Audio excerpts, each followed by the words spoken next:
Welcome everybody to 52 Living Ideas. Tonight, we are kicking off a new series. It's based on the book Principles by Ray Dalio. For those of you who don't know, Ray Dalio is a very successful hedge fund manager and has written this book, Principles, I don't know how many years ago. And it was covered here at 52 Living Ideas, I don't know, many years ago, and with Shrikant. And it was while they had in-person meetups. And supposedly these meetups went really, really well. I had not really thought about how to best approach this book, so I'm going to experiment this evening. The book is broken down into 3 different parts. The first part is about the importance of having principles. The second part is about explaining Ray Dalio's most fundamental principles in his life. And the third part explains how he uses it in management of his businesses. So we're going to focus on the second part first. And again, I'll ask everybody to mute, please. So what I figured I would do, this would be the format, is that I would put up all 10 principles, list one principle, explain the principle itself, and then ask for comments or questions. And I would hope that this is going to be very interactive. That is my plan. If not, maybe it'll be a shorter meetup than we anticipated, but that'll be the plan for this evening. So with that, I will share my screen briefly.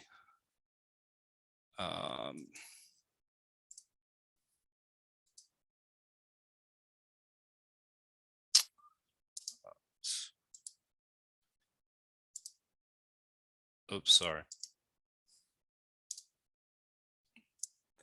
So this particular section focuses on embracing reality and dealing with it. And his first principle is titled, be a hyper realist. And what does it mean to be a hyper realist? Well, he has an equation here. It's dreams plus reality plus determination equals a successful life. And the most important thing is that people are able to objectively assess their reality and to determine cause and effect as to why things happened the way they did. So if you should be going into a business venture, or if you're going even to a personal relationship of some sort, that you're able to accurately assess why it's successful or why it was unsuccessful. People he stresses that are idealists tend to be individuals that run into problems because they're unable to essentially calibrate and to adjust to a situation. They're not necessarily looking at the world in realistic terms. So if you think about it, sometimes I can probably come up with an example of maybe a person that thinks that they're going to have a particular job forever, and like a coal miner of sorts, I could think of, when there are trends that are moving in other directions. That you're being an idealist by thinking that you will have this job forever and that nothing's ever going to change, and that your reality is somewhat distorted. So that's one thing that's his first principle that he talks about. Now, one of the things that he also talks about in this particular section is something that we talked about here a couple of weeks ago, and something I just talked about at a previous meetup, is knowing the importance of what our values are. And he has a scale, and I should have put the scale actually into a PowerPoint. But it says, it has a scale with 2 ends. One is savor life, and the other end is make an impact on life.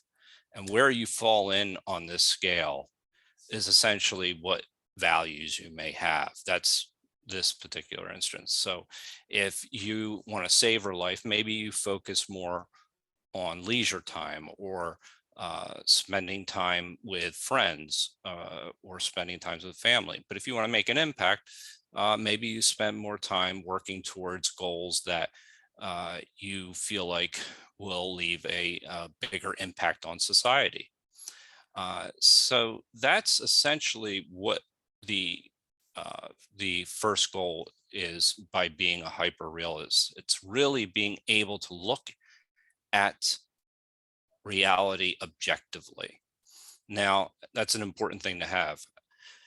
One thing I would probably like to do as well is not just, take these 10 rules that Ray Dalio has come up with, but I also would like to relate them to a cardinal virtue.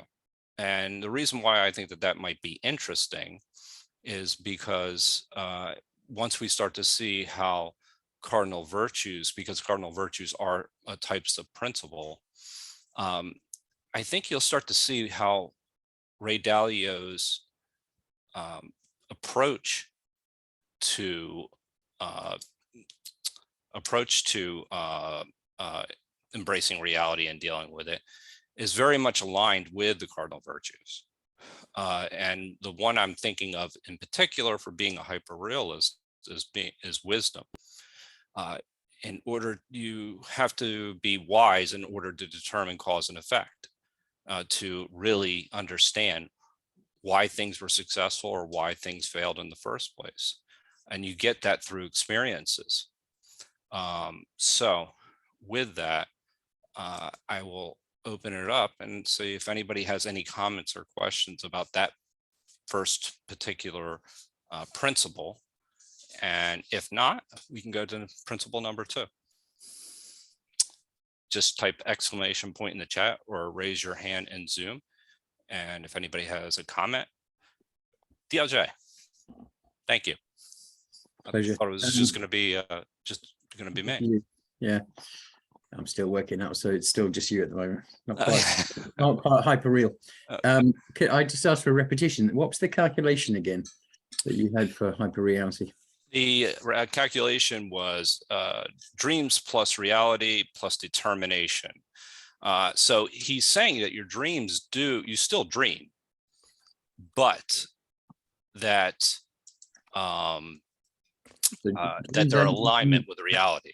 That they're not ambition dreams as opposed to just kind of sleep dreams, right? Yeah. Yeah. Okay. Goals, that kind of thing. Yeah, exactly. Okay, cool. Does anybody else have any comments or questions?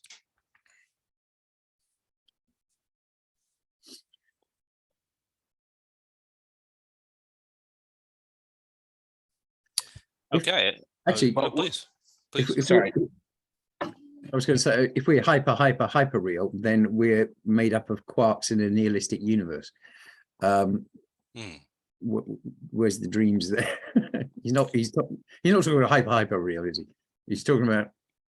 No, I mean, still on a human level, right? yeah, exactly. Yeah, I think everything he's talking about again is on a human level, since it's principles that he lives by himself. So yeah, that's a safe assumption. So thank you. Jason.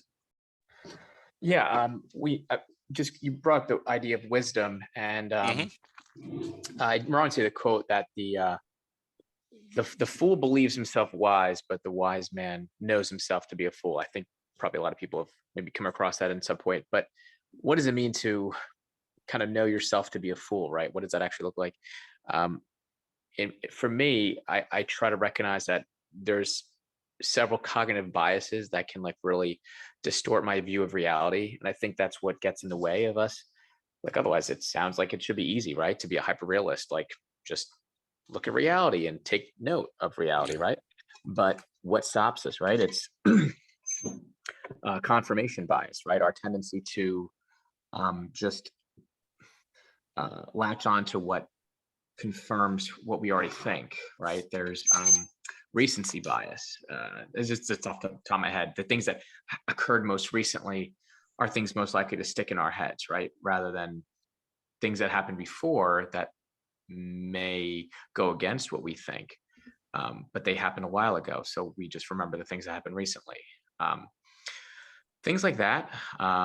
And so to be wise, it means to recognize that you have those biases and to be willing to engage in groups like this, for example, right? Where there's intelligent people who might actually disagree with us, and we can have those conversations, and we can reference different articles and different, I hesitate to use the word facts because facts can be distorted in any sort of way. But what I've done is in my job, really, as a doctor, I try to just interview my patients, if I have time beyond just what they came in for, which is rare. But if I do have time and they seem like there's someone who wants to share a little bit about their experience with me, yeah, I'll just ask them what's going on in their neighborhood or what's going on at their job.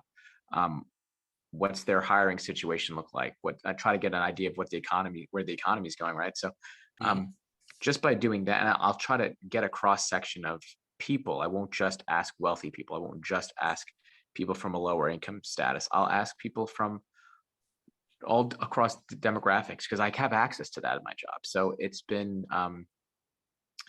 in me trying to become wise. I've tried to get a variety of opinions on things that people would offer me. So this is an important point. One of the keys in being a hyper realist is that you have to actually be comfortable with yourself. You have to know your strengths and your weaknesses. And that's being realistic, because then you have to be able to surround yourself with people that can help you. And those are some of the things that he does get into, and we will get into some of those things. But you're hitting on another important point. It's the feedback loop that you have that is actually critical. And you get that by having friends around you or individuals like this or groups like this, that where there's productive disagreement and, that you're able to progress. One of the things that Shrikant talks about here that's so wonderful is that you can come here, you can speak your ideas, and everybody's going to offer their opinion. And that once those opinions are offered, you're able to then reassess your own thoughts. And I think that gives you, the more you engage with people, the more diverse groups that you engage with, the more objective you're going to be able to look at your own self. And then so I think that's that's one of the most important things that you're hitting on, is this interaction with others. But there's some things that underpin those interactions with others. And one of those things is being authentic and okay with yourself, and admitting where your shortcomings are. So Alan, I see you have your hand up. Yeah, I agree with what you're saying. What you mentioned about experience, I think that experience is really important. But the thing with experience is you don't always get it.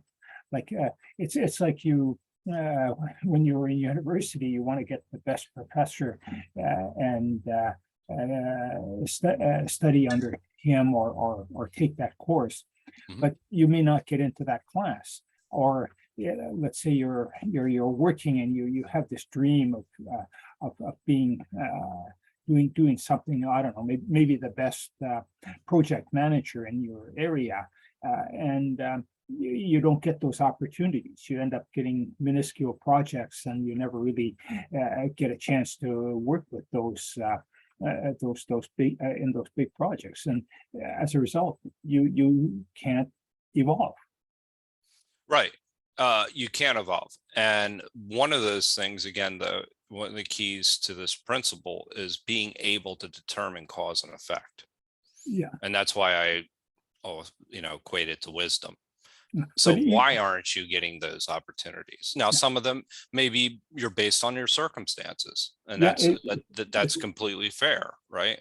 And there's an element, yes, there's an element of chance that absolutely is involved, but it doesn't mean that having an objective view of reality doesn't help you take the actions to improve your position wherever you are. So you can always improve where the situation that you're in.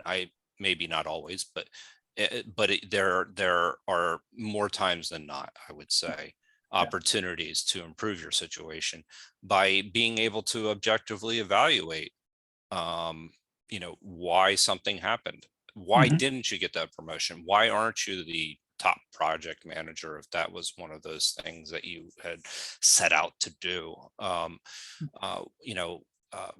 Why did your family break up? Maybe a family, that may be a legitimate question as well. And people that are able to assess themselves are able then to correct themselves as well, and accept themselves in the process.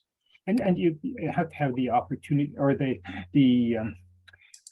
well, I guess it's groups like this, and it's you have to be able to get that training to be able to make the assessments correctly. And I remember many years ago when I started working on project management, and then I had a senior manager who said, why don't you use root cause analysis on this?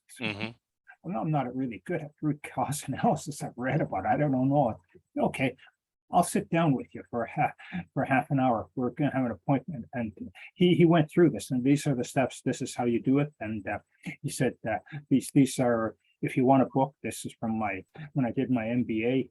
Take a look at it. But he says this is pretty straightforward. And he mentored me on running his projects. And he said, I just want you to run my projects so that then I can have more and more people working on this stuff.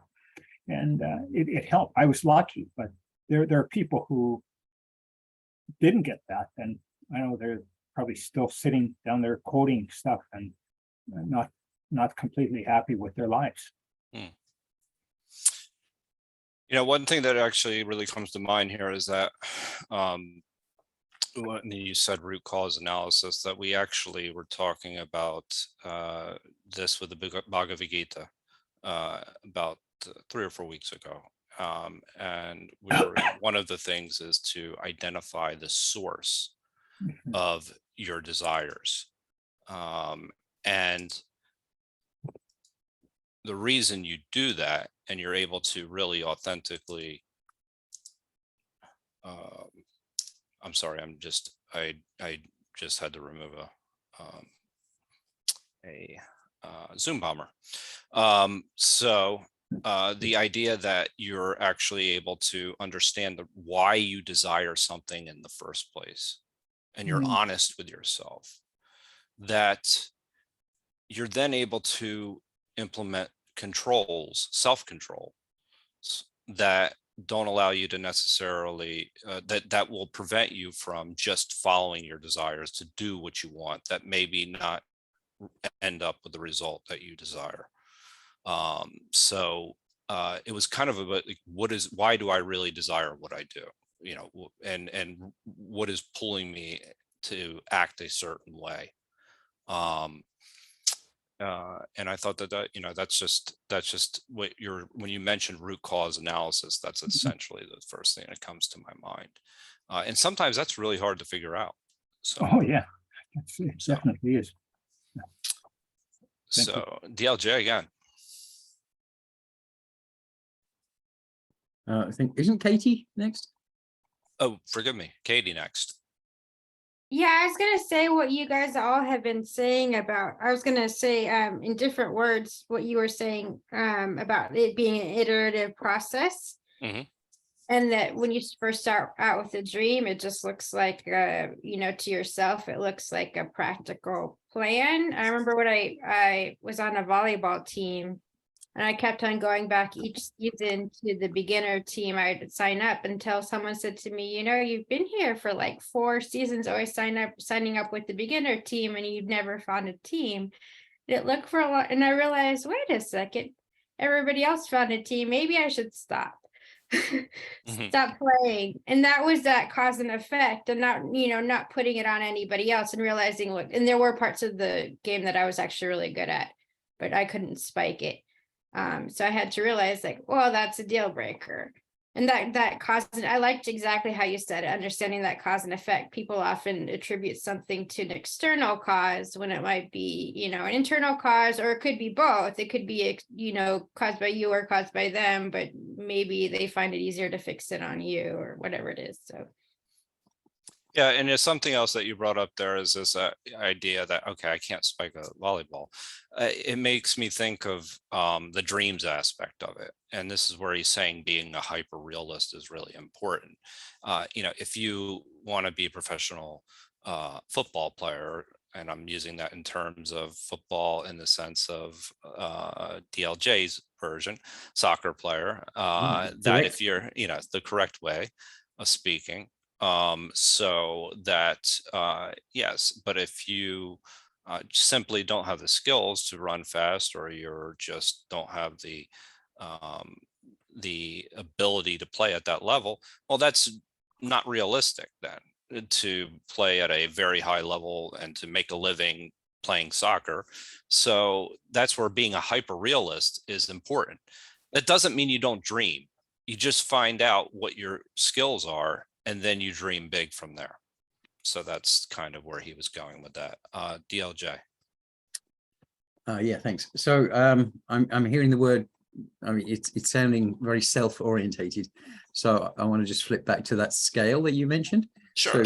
So two ends, you had impact on society, and the other one was what? Immersion? Savor life. Savor. Oh, that's a good word. So make a note of that. So there's another scale that comes from well, it's Jonathan Haidt, Righteous Mind, all that kind of stuff. This the paper that he Sure. A lot of that from Richard Schwader came up with autonomy ethics versus community ethics. So we are getting into ethics and virtues and stuff. There's a nice link there. I see what you did. The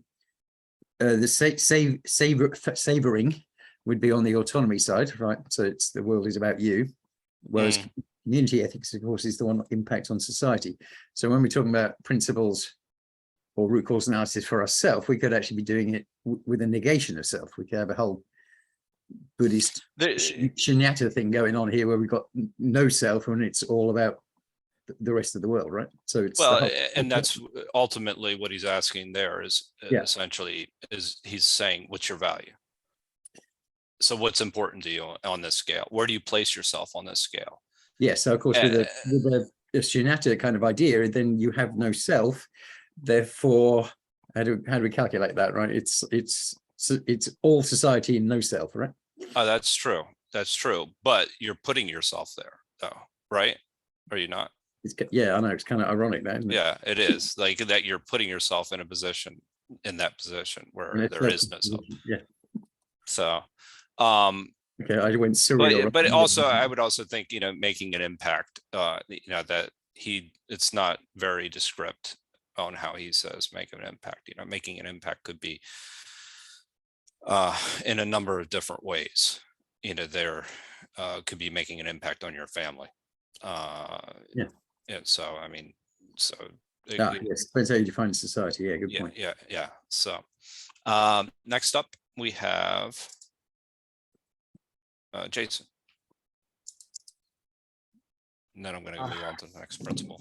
So Joe, you kind of touched on this with the example of a football player, which can be yourself or myself or whoever, but the idea of this tension and being between what's real, reality of the situation, and your dreams, right? I mean, necessarily the dreams are not yet reality. It's the understanding of reality plus the determination that can get you there. But I didn't read the book, but I'm just wondering if Ray Dalio actually talks much about like, how does one, so like if you were a football player, but you have this undying optimism that, yeah, your skills are here, but given enough time, constant practice, a few years, you can get your skills up to here, which maybe if your recognition of what it takes to be a professional football player is correct, right? All that's left is your optimism in yourself well placed? So like, yeah, you can be honest with yourself, but like there are certain things you just like no one who sets out to be an Olympian or a professional in anything really knows that they can do it. They believe they can. They're determined to do it. They're trying to be honest with themselves in the sense that they're going to go ahead and put the time in. They think they can do it. But yeah, I guess I'm just putting the question out there. Does anyone have any good examples of where, how to square the tension between? I think you answered it earlier. It's with feedback. Okay. I think that if you have enough feedback telling you that this is not going to, this is not going to happen. Now there are people that defy odds, right? But that I think that at a certain point is, that you have to, well, I think you have to take people's opinions into account at a certain point. That's the best I can offer for that answer. So Alan, and then we'll go back to the outline. Yeah, just a response on that. I think if you have a supportive group around you, whether it's family, friends, it does help a great deal. And that's what you need to do. And most people aren't really taught to do that, or they can't do it very well when they're starting off. So that's what they always say for success too.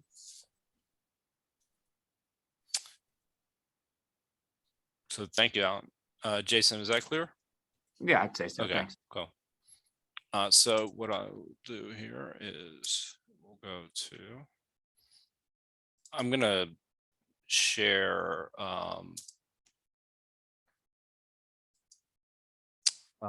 both 2 and 3.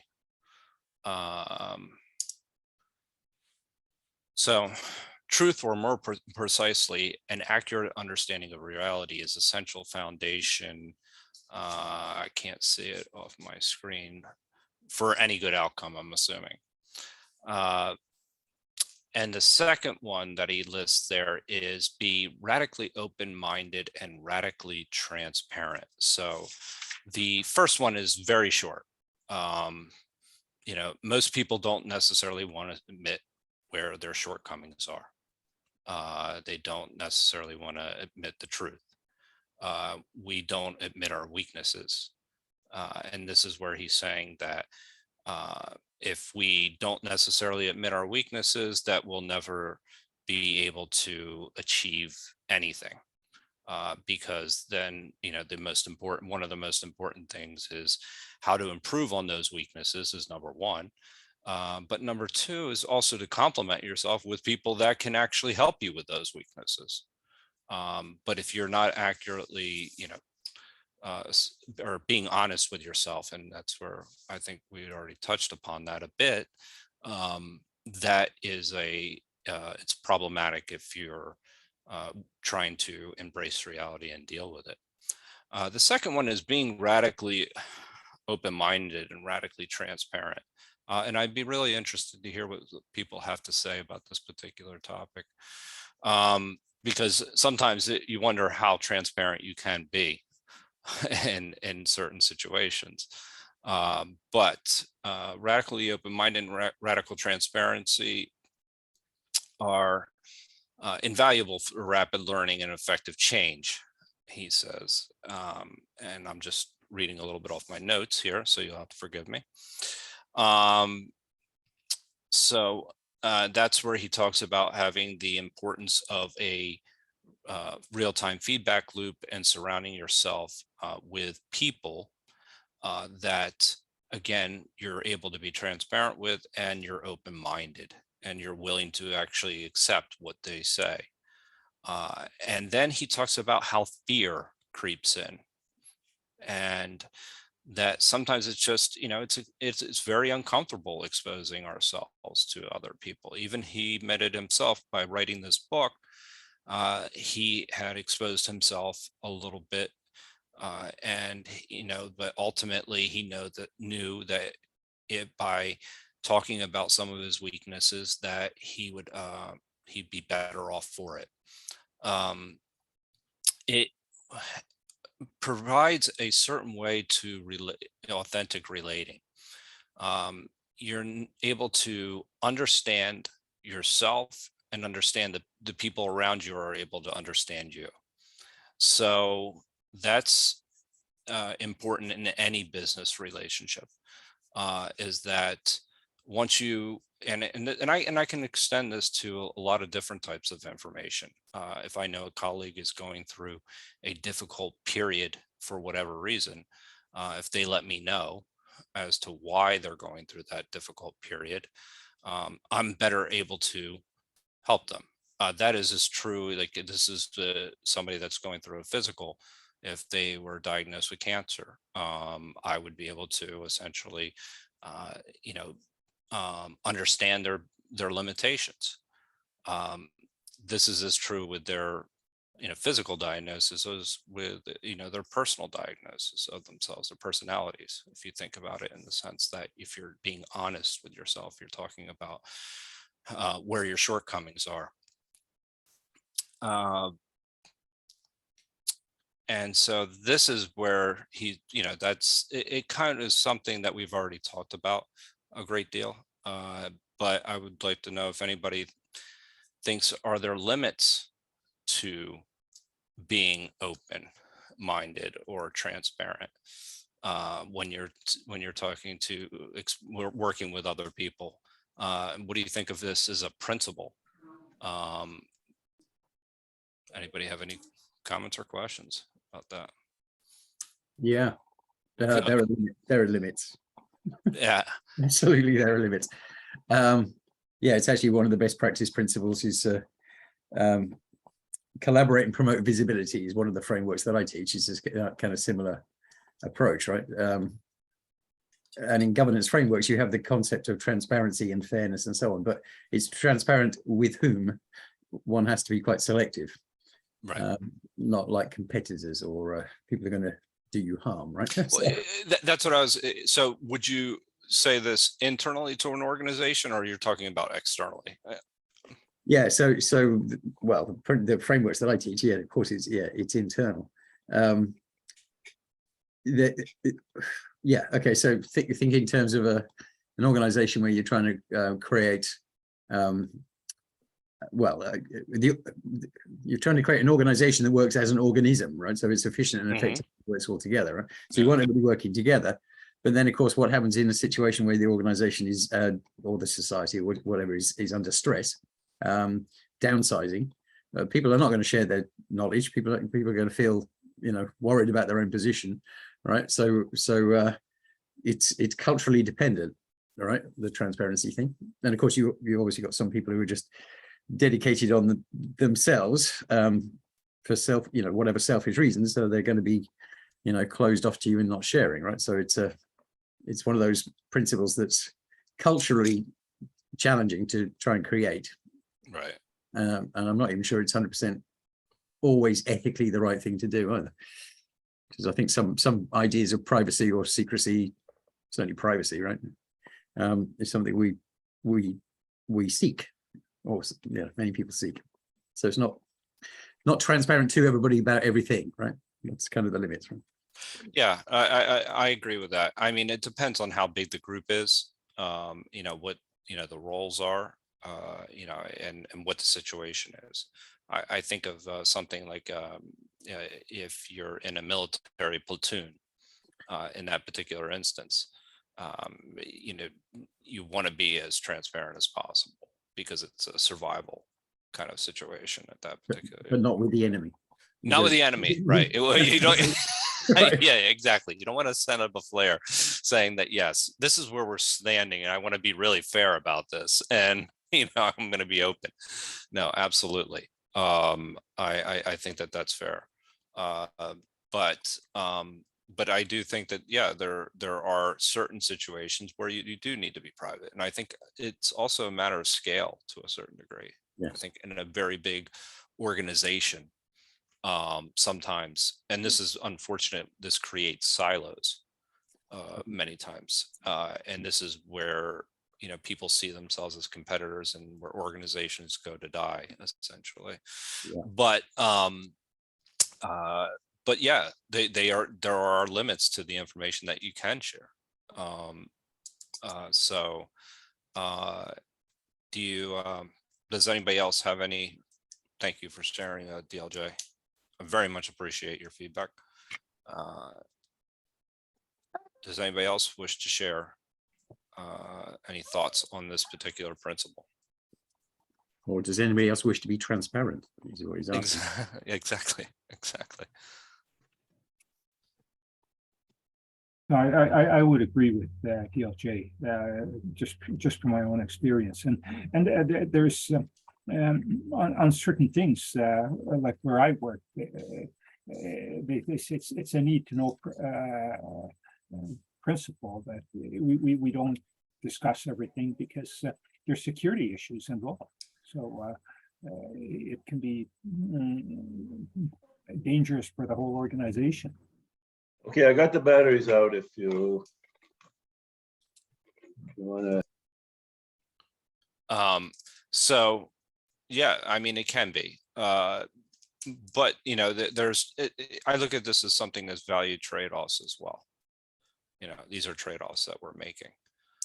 In smaller organizations that are more lean and agile, then yeah, maybe you can be a lot more transparent. Yeah.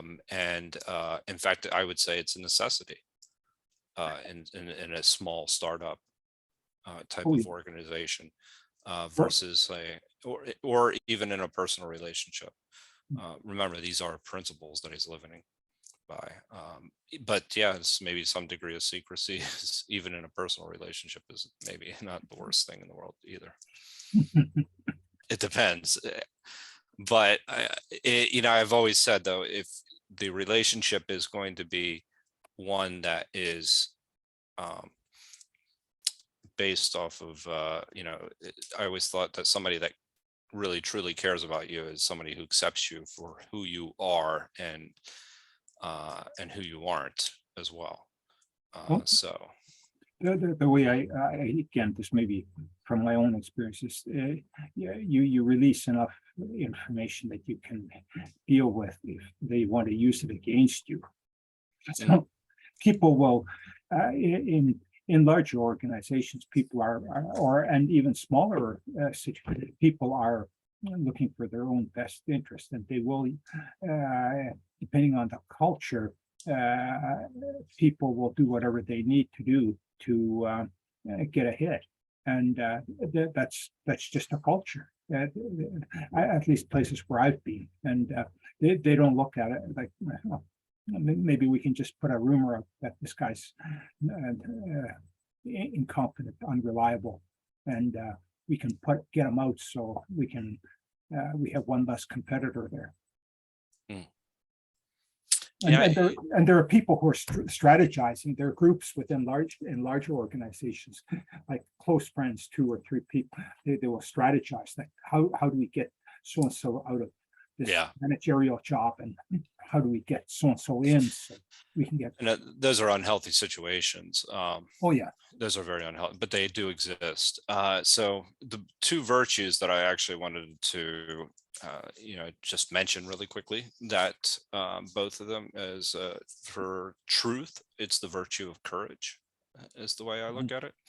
And being radically open and radically transparent, I think is the virtue of justice to a certain degree, and wisdom, in the sense that wisdom as to what to share, but also justice in the sense that you're being honest in your dealings with people as well. But as we've discussed, there may be limits to that. So Ella, I see you typed exclamation point in the chat. Yes, I would agree with the virtues, Joe, that you've selected, and I think it does take courage. But it's also a commitment to yourself, to be yourself as much as possible. It's not always certainly possible. It's certainly not possible, because in virtually any group of people in a system, there are going to be situations where there could be manipulations to get information, to use it for some people's better interest, which may be against your interest. And I think that applies to some unhealthy family systems. And I don't think it's uncommon though. I just think anytime people are in groups, it may happen. At the same time, I do think that having the courage to be who you are and say what you think and feel to the best of your ability within reasonable constraints, so as not to put yourself in any situation such as losing your job or getting into a disagreement that is not in your interest. I think it's good to be as honest as you can about how you feel about something. I agree. Thank you for your comments, Daniel. Followed by Jason. Hi, yeah, no, I'm just throwing, I'll throw out a question and whether wisdom is a virtue like the truth and courage.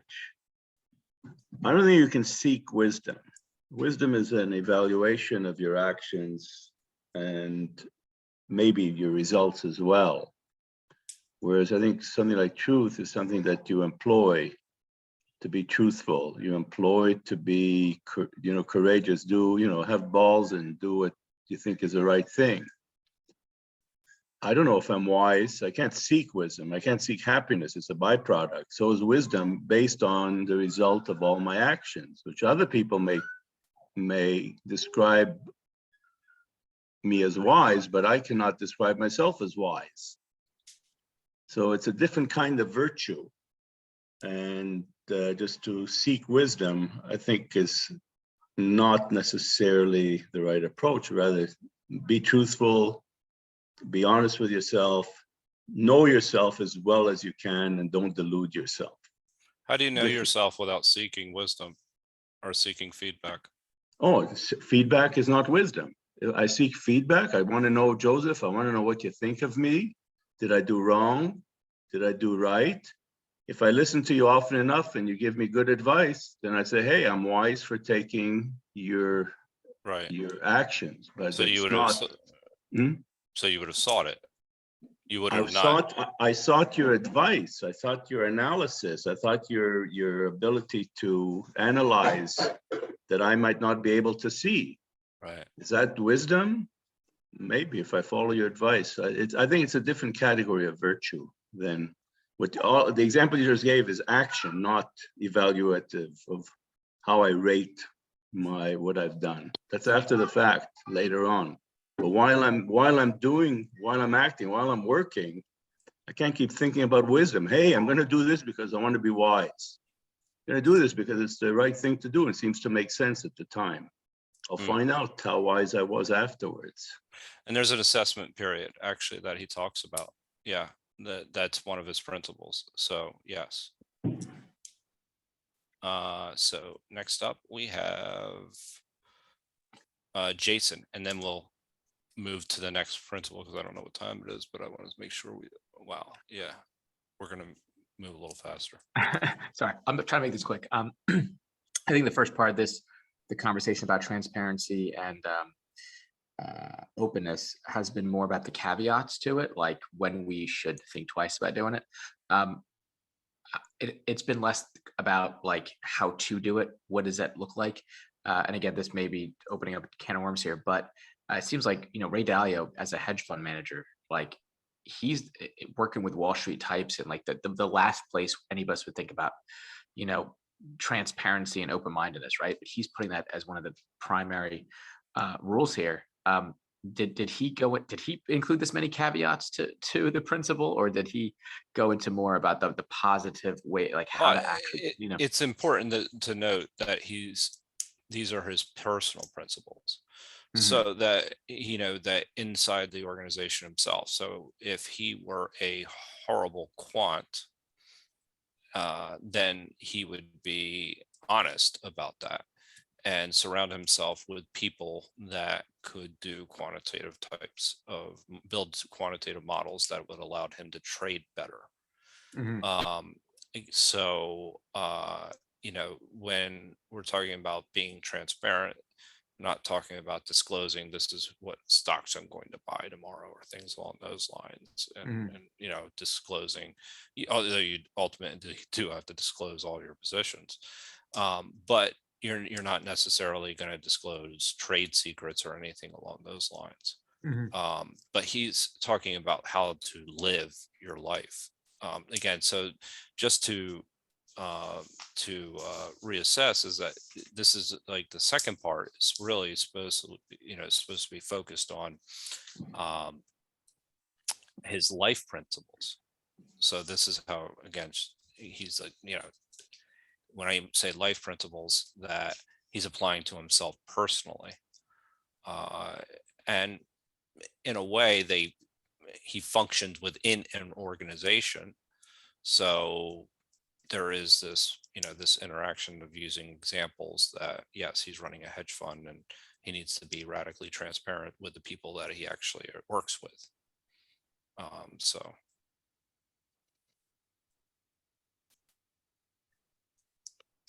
Anybody, any response or anything, any follow-up? If not, go No, ahead. You said you want to go on to the next bit, right? So Yeah, I do. We've all been compliant. Okay.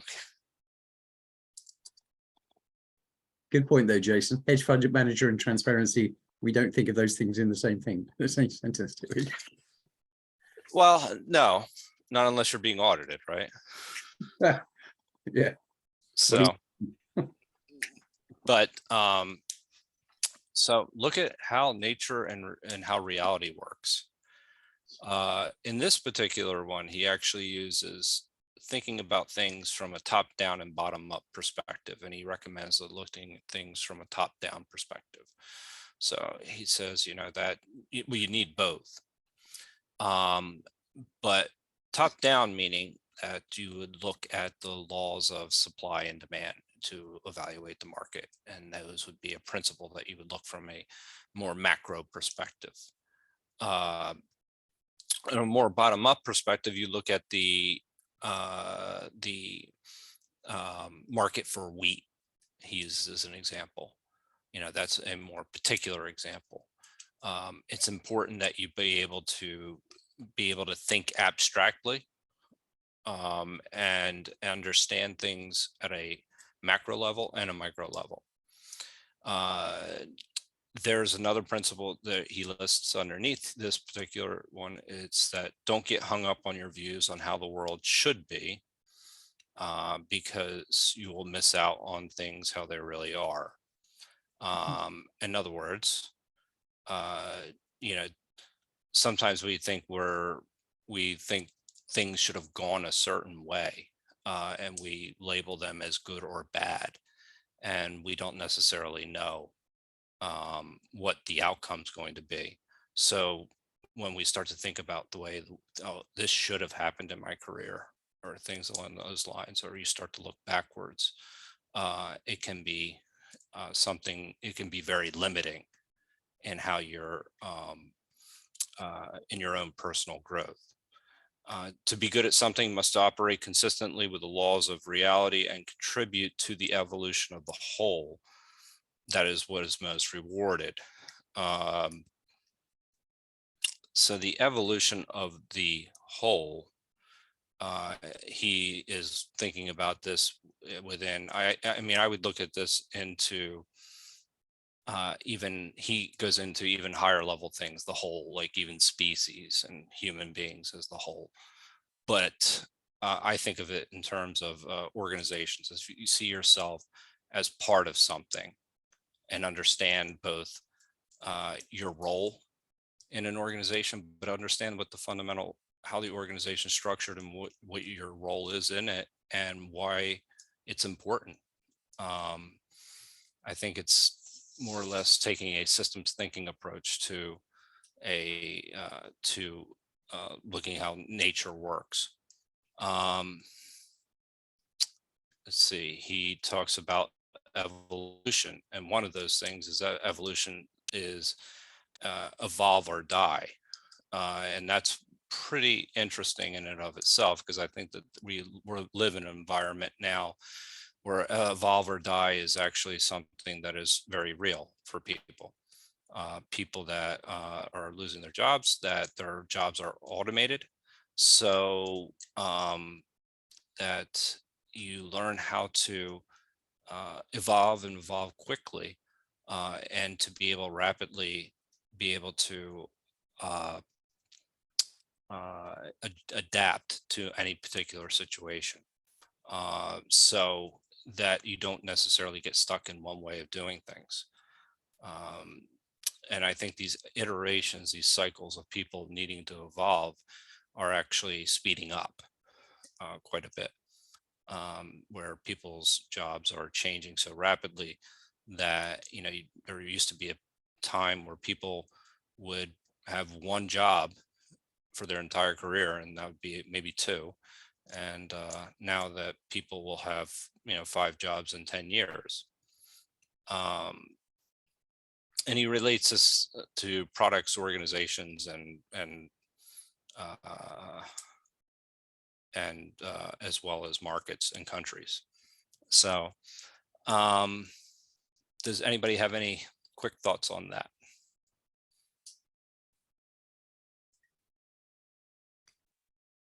So you can see he's looking through a capitalistic lens here, right? So if you're in the public sector or in a communist country, you still have that concept of having a role, lack of mobility.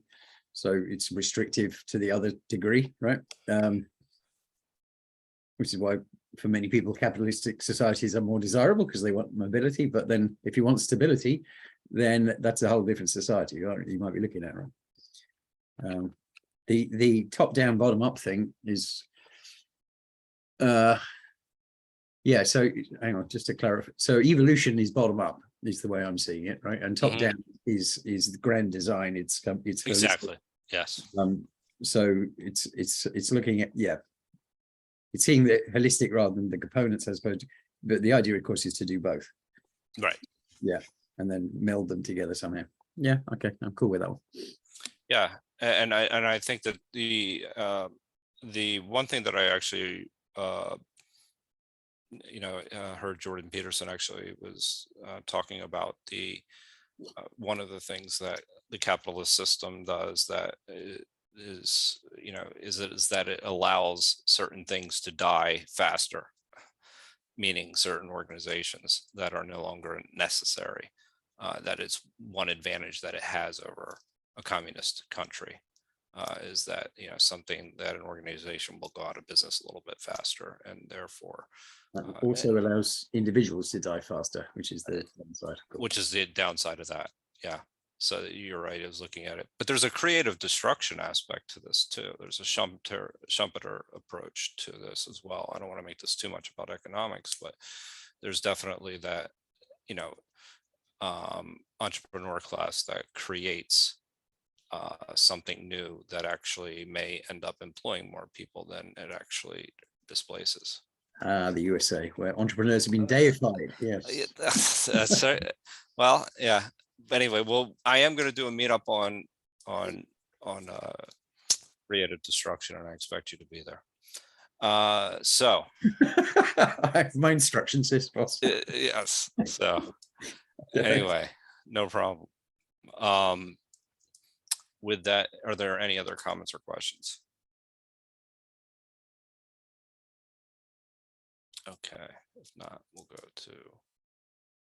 Oh, Glenn, go ahead.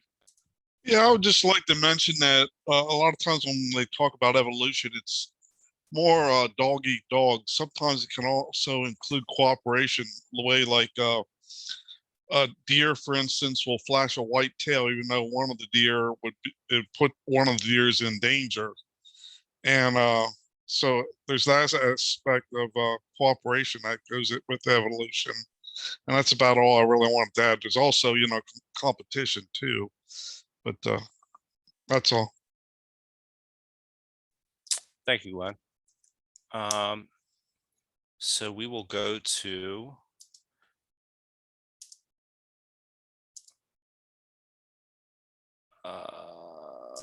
number 5, which is evolving is life's greatest accomplishment and its greatest reward. This one, I got to tell you, I struggled with a little bit. And it talks about how individual incentives must be aligned with the group's goals. And he uses procreation as one of those examples. That and again, this is the idea that we look to nature for some of our principles. Essentially, we have one really important incentive to procreate. Part of it is pleasure, but part of it is because it aligns with the advancement of the species. He also talks about the reality is optimizing the whole, not for you.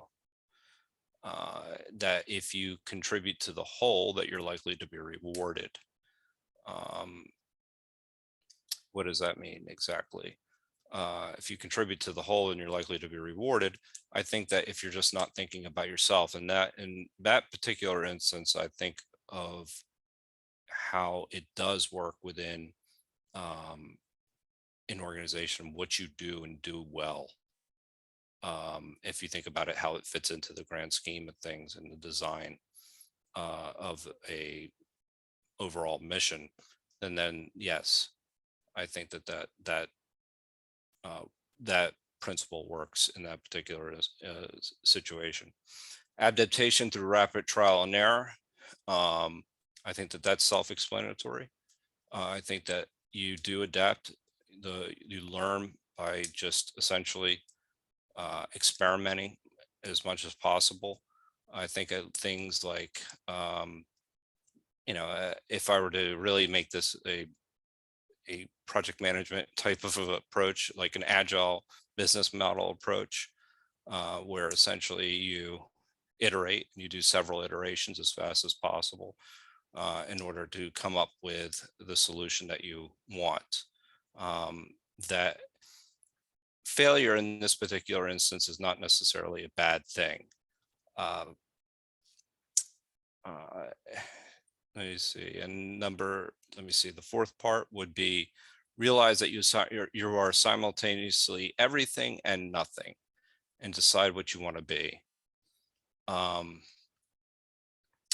Well, the only thing I could come up with this when he was explaining this is this idea of the pale blue dot. It's just understanding that you're part of something, but it's really nothing. You're one small part of a greater whole. That's the best solution that I could possibly come up with for that particular instance. Does anybody have any comments or question about this particular? Can I chip in? Please do. I think he's been a bit cheeky here, isn't he? The term evolution applies at the species level, right? So he's applying it to the organization. Yeah. So the group, the collective, right? Right. But he's also using the same word for adaptation of self within that group. So you shouldn't really use the word evolution for that, to be honest. But I kind of I'm thinking of what Karl Marx, I'm going to misquote Karl Marx, or is he sort of misquoting Karl Marx by talking about having control over the means of reproduction as opposed to production. Yeah. So I'm thinking of backups. That's what I was thinking with that. Instead of his first example you're referring to. Yeah. So if he's, well, anyway, I just think he's playing a little fast and loose with the term evolution there, because he's. I mean, if you are looking from a nature point of view, it's all about the species, right? Evolution only happens at species level, not the individual level. So he's talking. So I guess, did he use the term growth at all, like individual growth? He did not use the term individual growth. No. So, All right. so next time, what I've decided to do is I'm going to do slides for each one. I'm going to actually have slides for each rule. I was just going to test this theory, this approach out, where I just speak out, you know, about each rule, and then people comment back and forth. This meetup is actually going to be an evolutionary process, as I see. Like, you know, it's this is the first test run in this series. So from now on, we'll see how I approach it. So I appreciate your participation, DLJ. Although I quite like the ambiguity of not having slides, because then you can sort of, your brain can go in different directions. Right? I generally like, I don't like slides. Yeah, so saying it's not necessarily a downside thing that it's not pre-written for us, right? Exactly. So,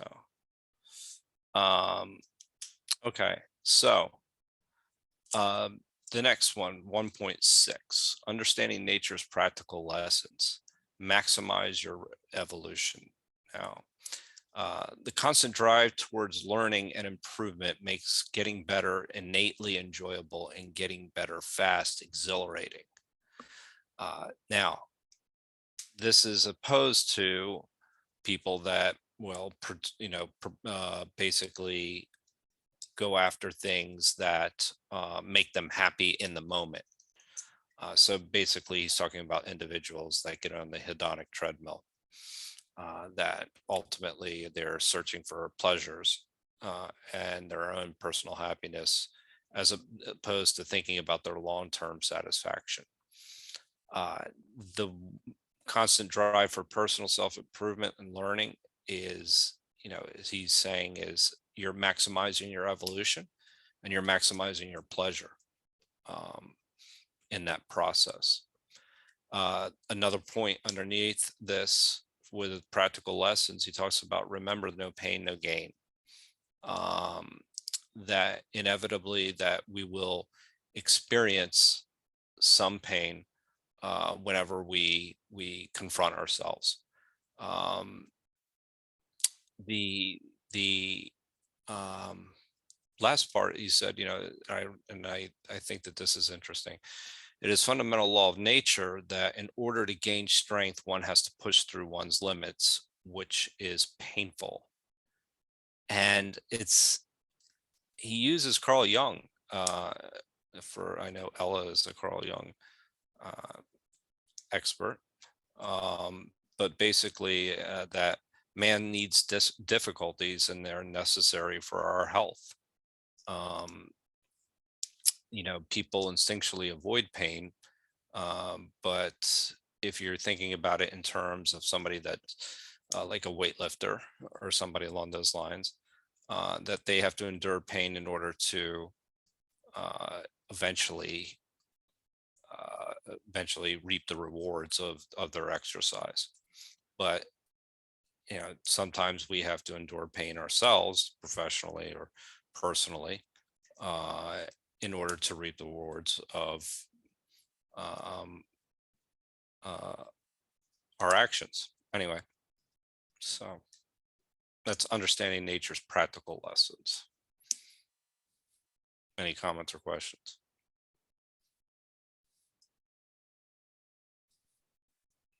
I'm not sure. Well, okay, pain is a bit specific. I think it's more of a case of having some kind of monitoring system whereby you're picking up on novelties or events, or it doesn't always have to be painful. Right? These could be positive things as well, and then which you reflect on as well. Right? Yeah, sure. Pain sounds too negative to me. It's generally. I think he uses pain because we avoid it, because we tend to avoid it. In that particular instance. Yeah. So, and he talks about then maximizing our evolution. This is a way of maximizing our personal evolution. Cool. Jason. Yeah, I'll just say real quick that one of the biggest pain points that I knew we were going into as a society was when, you know, everything started shutting down during the first part of COVID. And I thought to myself, you know, this could be like the Great Depression, right? Where, that generation came out being the greatest generation. We still refer to them that way. You can debate whether or not that's true, but still they accomplished seemingly a ton, going through World War II, and how many of them just volunteered to fight even though they weren't even of age. You know what I mean? They weren't even 18 years old, but they volunteered. And you wonder how much of that was a product of what they went through in the Great Depression, what they learned from that. And contrast that with even the Great Depression, they elected the same president for 12 years in a row. Like the country was that united that they just agreed that, politics aside, that FDR was the guy to take them through it. Contrast that to what we are dealing with now, where, okay, we went through the pandemic, we suffered some pain, but can anyone make a cogent argument that we've come out as a society like any better than we were in 2019?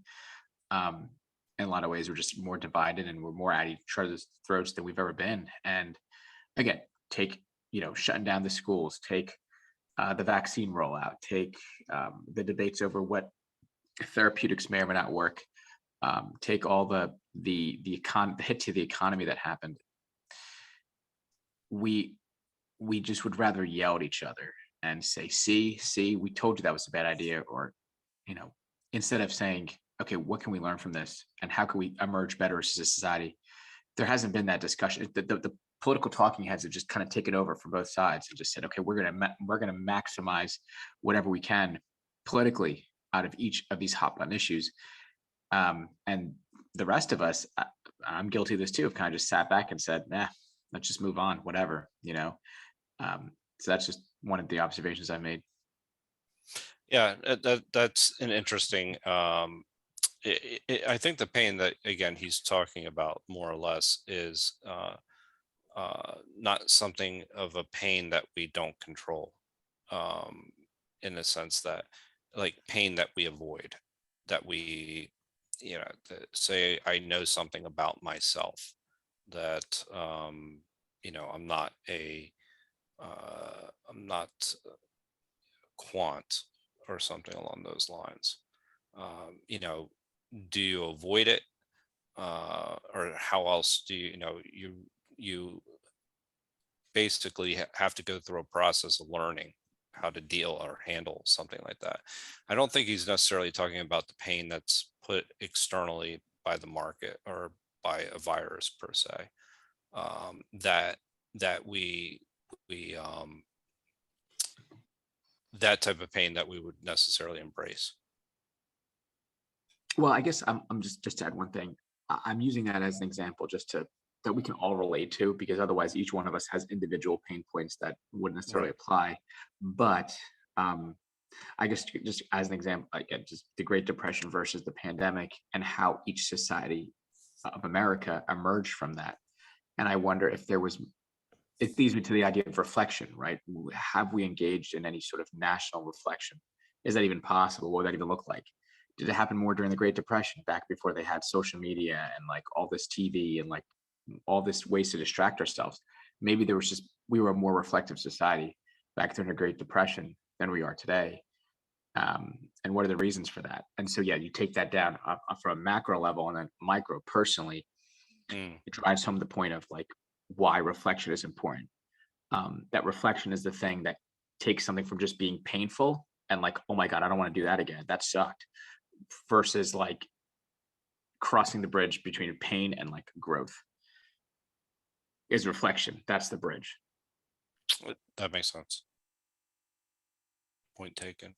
Ella, I see you're around. Yeah, good topics. Yeah, I think with the idea of pain, what Carl Jung basically is pointing out is that, we have an unconscious mind, and if we want to have a more developed consciousness, we have to go into the depths at times and face the darkness. I think I would use the word darkness instead of pain, because although they're equivalent in many ways, but yeah, it's about raising your own consciousness by facing your own fears and your complexes, as Jung refers to them as, which can obviously come out in your personal life and in your behavior in business. I mean, you are Sure. who you are wherever you go. And Jung feels that you can gain a lot of strength by knowing yourself. And the point collectively about World War II and the greatest generation is a great point. I actually was thinking about this myself today. So it's ironic because FDR created all the programs, to help the society, and with the Depression, the WPA camps, the CCC camps. I mean, if you try to do that today, think of the opposition you would get to trying to help people collectively who really need help. And, we're not talking about this group or that group. We're talking about, anyone who needed it, which was a lot of people during the Depression, as we all remember or know from history. So, yeah, I think it is difficult today. And maybe the root source of it is technology and individualism, and not being able, because if you apply just real quickly, if you apply the Jungian perspective to what the greatest generation, then, there was a collective effort to do something valiant, to take a hero's journey, to stop, not only ourselves from being bombed in Pearl Harbor and our nation being taken over, but to stop what was happening in Europe with Hitler. And we felt good about doing something about it. Now, can we do that when we're not in a theater of war with progressive programs and like the New Deal? And in this society, I don't know. One of the things that I want to focus on is that, though, is where you started, is that, and I believe it's Carl Jung that says, "In the muck it will be found," and that's confronting our own personal pain, and that, and I guess I don't know if you were here last night during the Gospel of John, we talked quite a bit about this idea of confronting your shadow or darkness.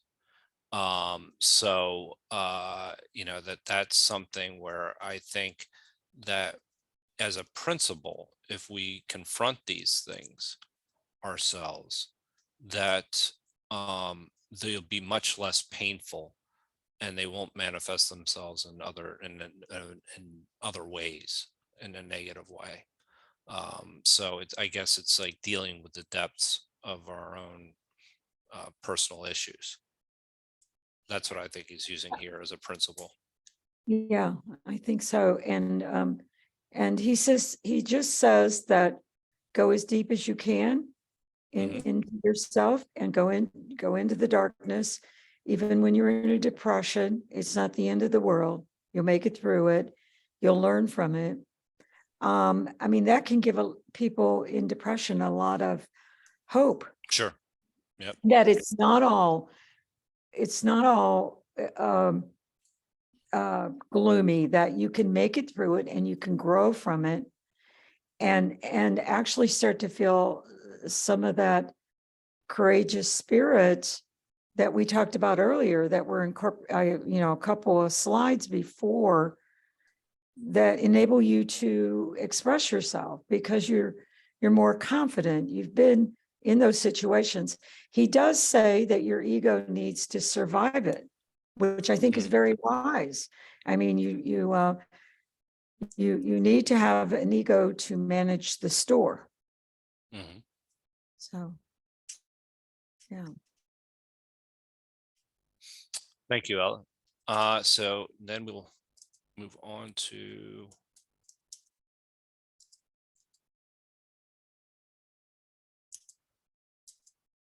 number 7. Pain plus reflection equals progress. So he talks about in this particular one that most people have a problem reflecting when they are in pain, and they pay attention to other things, but pain passes. So they may miss out on the lessons that they had learned by going through the pain in the first place. And actually, that's similar to what Ella was just actually alluding to. So, but if you can reflect while you're in the pain, you can remember it passes, and then you could start to see the value of what you're experiencing. So, in these are 2 main points that he lists out. He says, go after pain rather than avoid it. If you every time you confront something painful, you are at a potentially important juncture in your life. You have an opportunity to choose healthily and painful truth, or unhealthy but uncomfortable delusion. The irony is that if you choose the healthy route, the pain will soon turn to pleasure, and the pain is a signal. Embrace tough love is another one that he lists as an important point under this particular principle. In pursuit of my goal to so embrace tough love is basically just people would prefer not to have their weaknesses exposed, but basically embrace the feedback that you're getting about your own personal weaknesses. Basically he talks about how in our upbringings that we're embarrassed to expose ourselves, and made to feel ashamed of things that we don't do well. However, by exposing ourselves,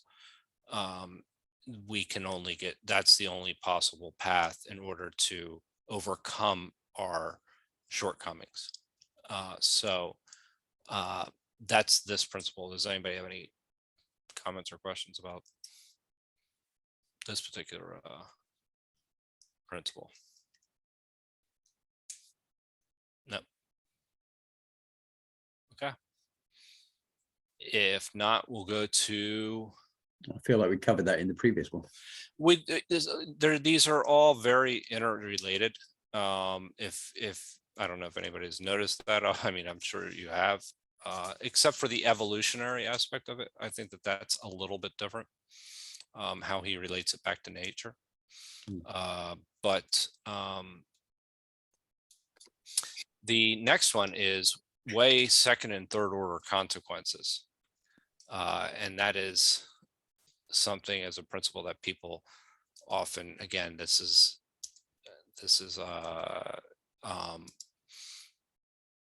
people don't necessarily, they go for what is expedient, not necessarily what is meaningful, as what Jordan Peterson would say.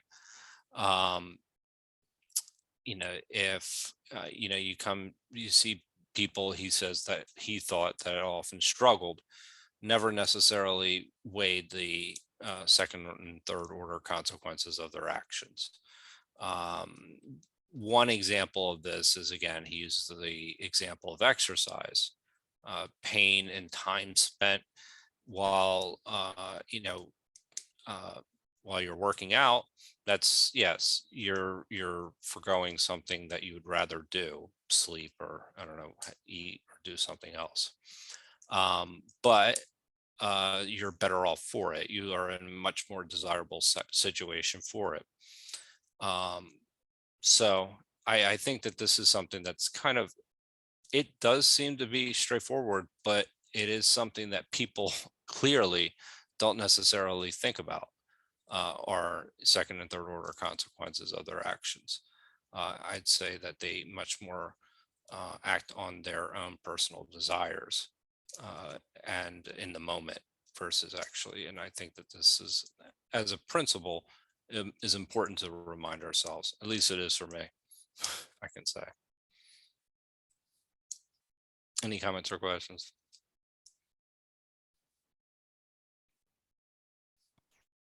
Ella's got a hand up. Oh, Ella. Oh, I am sorry. I will lower my hand. Oh, okay. I forgot. Sorry about that. Okay, so I'll chip in again. Okay, so it sounds like that we have the capability of understanding. I mean, there's the Yes. implication there that we could even if we tried, know what Right. the third, fourth, fifth. Well, that's the problem with consequentialism in general, is that we actually can't see the future. Right. So easier said than done. So I guess that's why a lot of people do revert to present day hedonism. It's just what I need right now, short-term thinking, right? It's simply because we can't see the future. So it's like, well, I don't know what my consequences, what consequences my actions are going to have. So I might as well just do something, otherwise I'm going to stagnate, right? Well, and I guess though, I think having a principle, in other words, just of where you're, again, seeking, I like the way Jordan Peterson put it better, is that not seeking what's expedient.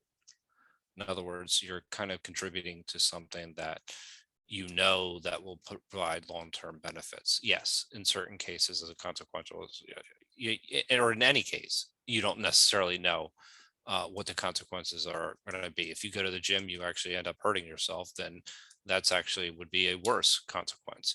But if you looked, probabilistically and empirically at the world, most people that do exercise probably are in a better spot than people that don't. I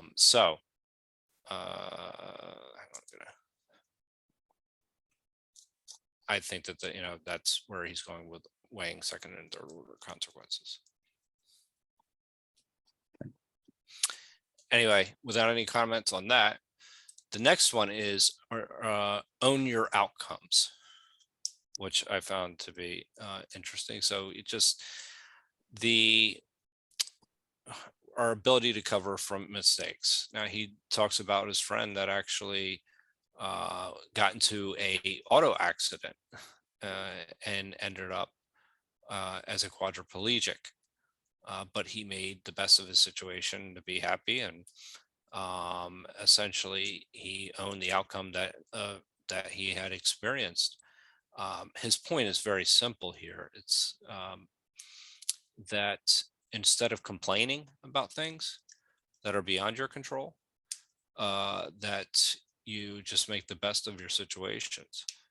You understand that there are certain things that are outside your control, and to focus not on complaining, which I think is a good principle, because I find myself complaining a little bit too much.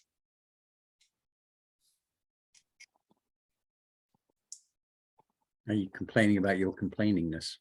Exactly. Okay, so I think this is a bit rich, coming from somebody who works on Wall Street, who are renowned for non-accountability. Oh. Well, not all people on Wall Street are bad.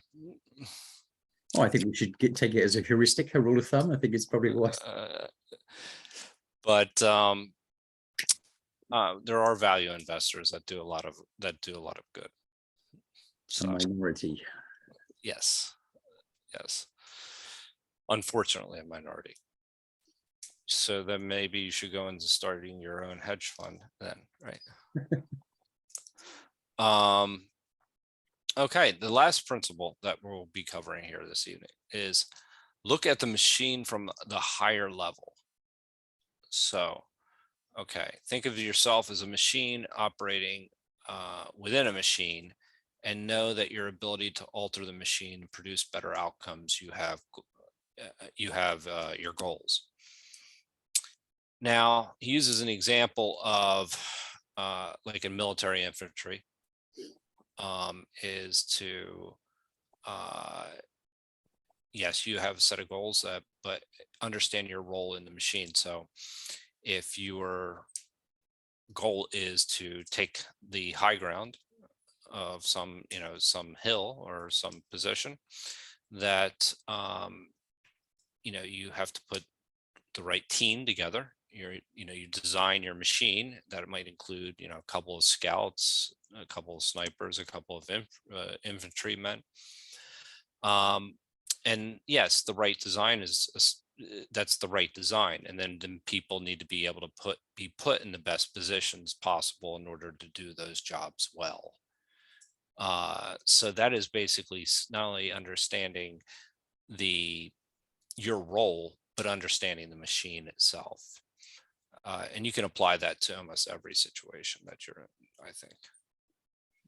So that is one. The other is actually gets to the point that somebody else was talking about a little bit earlier, which is by comparing your outcomes with your goals, you can determine how to modify your machine.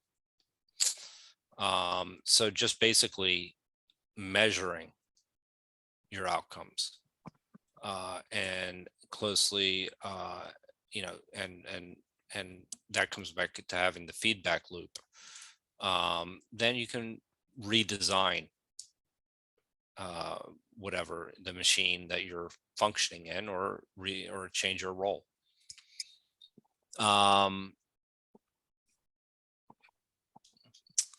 There's quite a few points on this particular one, so I'm not going to go through all of them. Because he also talks about it, and in this kind of, we talked about it, the biggest mistake people see themselves and do not see themselves and others objectively, which leads them to bump into their own and other weaknesses again and again. So if you don't see yourself objectively, then ultimately you won't be able to confront your own personal issues.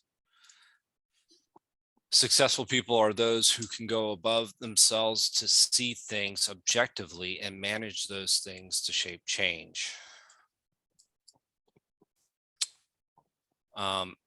Asking others who are strong in areas or where you are weak to help you is a great skill, no matter what, as it will help you develop your guardrails that will prevent you from doing what you shouldn't be doing. All successful people are good at this. Yes, essentially this is delegating. So people that can do things that you can't do, that if you can't do something, at least find somebody that can do it for you. And that is, as a principle that makes sense.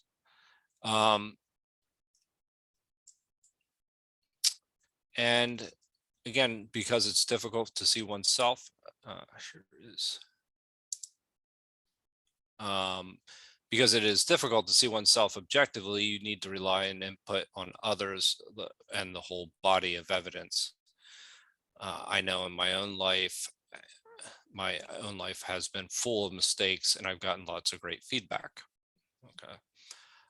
And this final part of this principle is, if you are open-minded enough and determined, you can get virtually anything you want.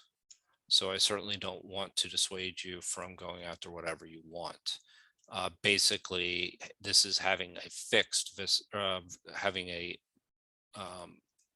I'd say having a growth mindset versus having a fixed perspective on the world. If you're open-minded enough. So that's the looking at the machine from a higher level. Does anybody wish to make any comments on that? Hello, Shrikant. Hi. DLJ.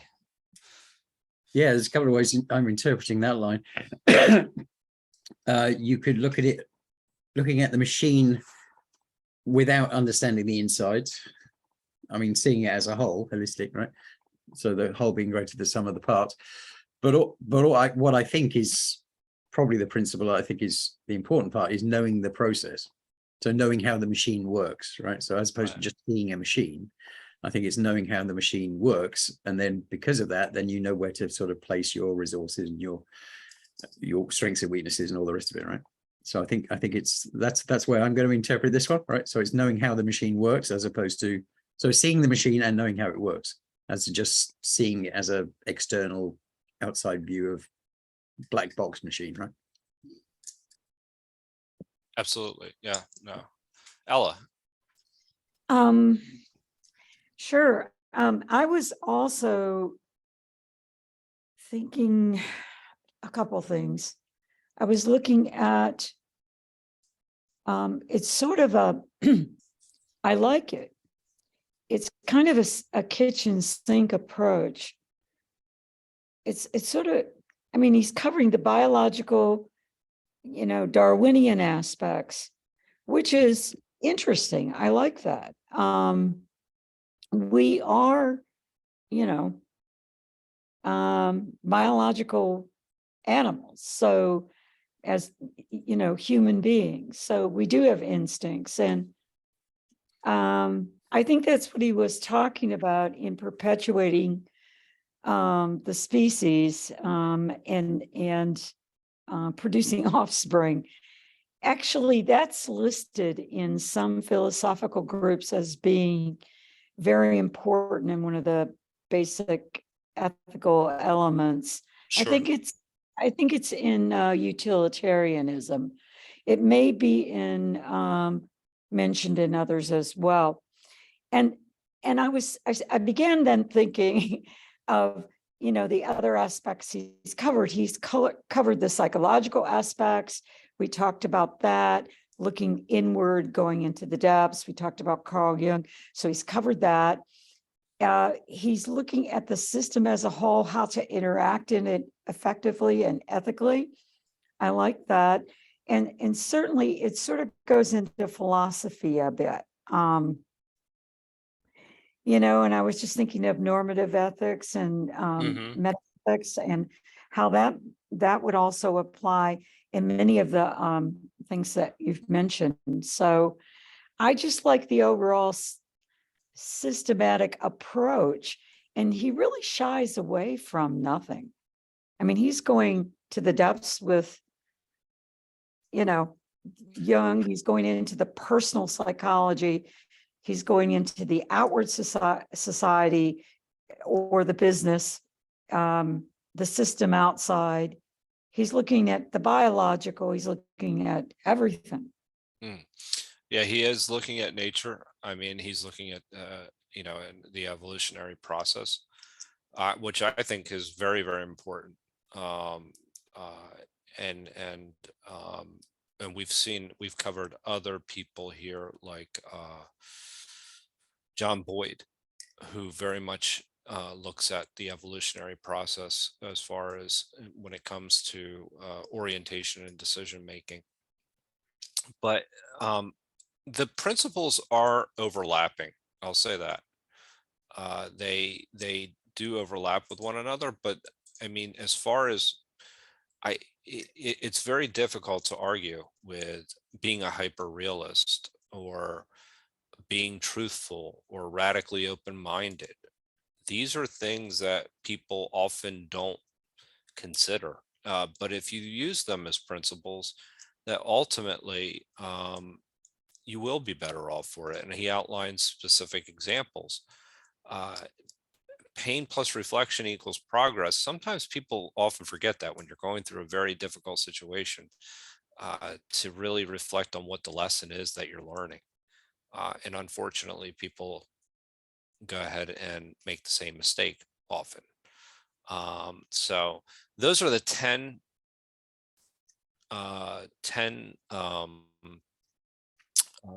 lessons that he has under the Embrace Reality and Deal with It section. So actually, I'm going to turn it over to Shrikant, who's going to actually share some of the examples that they used during their in-person meetups. And some of the feedback that they got, and some of the feedback that I got for this meetup. I think I'm going to do a full presentation next time as a way of maybe trying to then get everybody's feedback. I think that might be the better approach. But anyway, Shrikant. Wonderful. All right. Thank you, Joe, and sorry for being late, folks. Quite all right. What I'm going to do is I want to share with you folks the experience that we had in our in-person meetups in New York of going through principles. So firstly, let me share my screen here. Give me a second. Share screen. Okay. Start broadcast. Okay, do you see the screen? I do. Okay, so first I want to show you a picture. This is what the meetups looked like that we did on principles. So we would have between 60 to 80 people show up every Saturday. We had a core group of about 20 to 30 of us who were really going deeply into the book itself. And we had a notebook, which I'm going to show you. We were using the Microsoft OneNote, so we could do this collaboratively. So it was a collaborative notebook. So people were sharing their takes on the book, on different principles, online with each other through the notebook. So each person could show how they are thinking about things. You know, the OneNote is very flexible, so people were drawing diagrams, all kinds of stuff. And then when the time came on Saturday to meet, we would get together, the core group would get together about 1.5 hours earlier. We would go through the principles that we're studying that day. We would discuss it. We would come up with kind of highlights of the principle.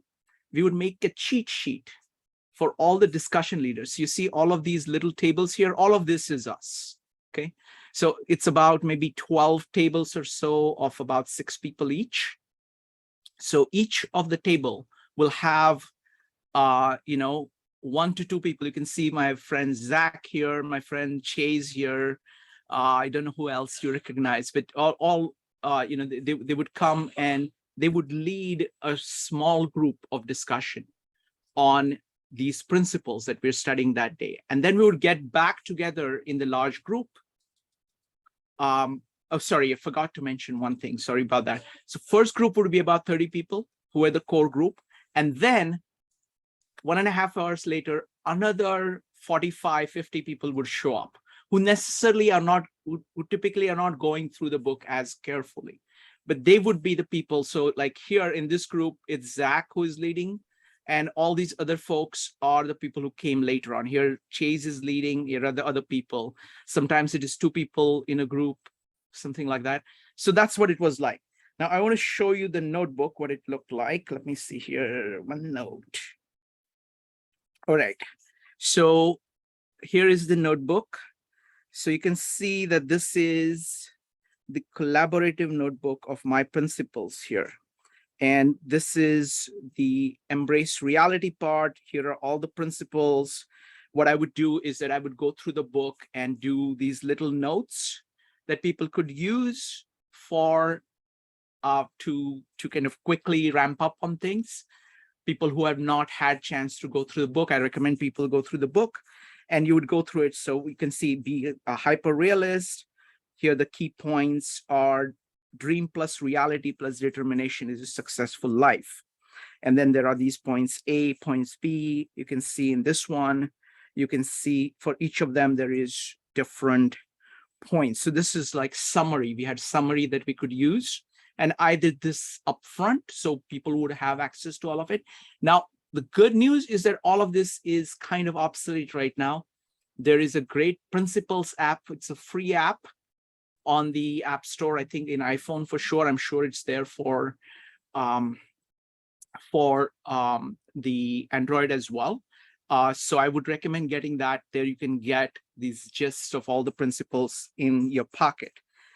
So that was this, and this is all about the first principle. But the most interesting part here is the collaborative notebooks. Now, let me see if I can find them. Where are the collaborative here? So this are the collaborative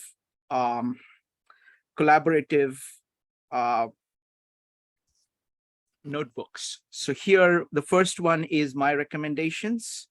So this is, I'm saying that, go look at what Zach has done in his notebooks. Look at the interesting things that Chase has done on things. These are various people's, pointing people to other people here. I had these diagrams. We'll talk about it later on.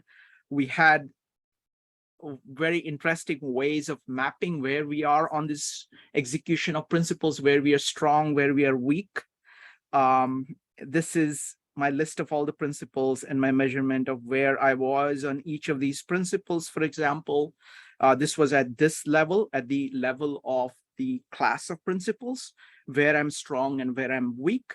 So for example, I'm not very good at making decisions. I'm actually pretty good at understanding that people are wired differently, and I'm kind of, so it's a way of measuring ourselves.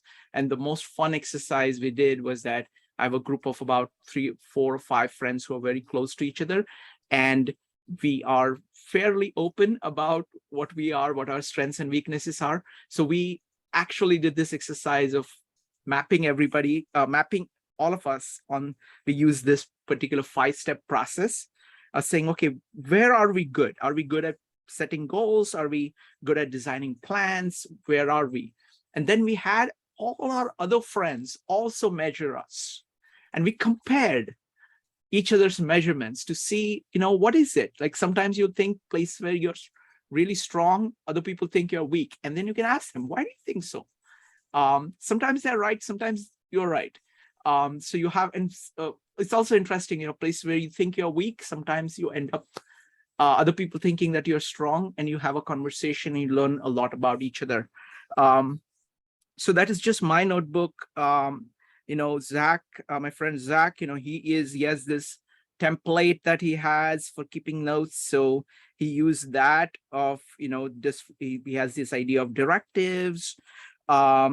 Chris here, he did kind of detailed notes here. So you can see that each person has a different style of doing notes. So, you can see all these different people. This is David. I think David, there was nothing here. Then this is Alyssa. This is Albert. So we had, you can see that each person has a different style. So we're able to talk to each other on this. So some people gave references, they use videos, and etc. So we have other references. So it allowed us to actually collaborate in a very deep way. The experience was amazing because so many of us, so it was on an average, let's see, about 50 people who were really, really engaged in trying to understand this book and trying to use it in their lives, and they were openly discussing it with each other. So it was quite an amazing experience. And so I just wanted to share that with you. And I was, if Joe or anybody else wants to adopt any of the lessons that we have learned from it, I'm happy to talk about that as well. So I don't know, do you guys have any impressions about this entire thing here? Go ahead and type an exclamation mark if you'd like to share. I want to start with Joe. Joe, what do you think? Well, I think that the things that I liked that when you're going through those are diagrams. Mhm. I think that those are very, very helpful. And I think that is something that it takes these concepts, these principles, and it starts to see where they interact and how they interact with one another. So I think I would,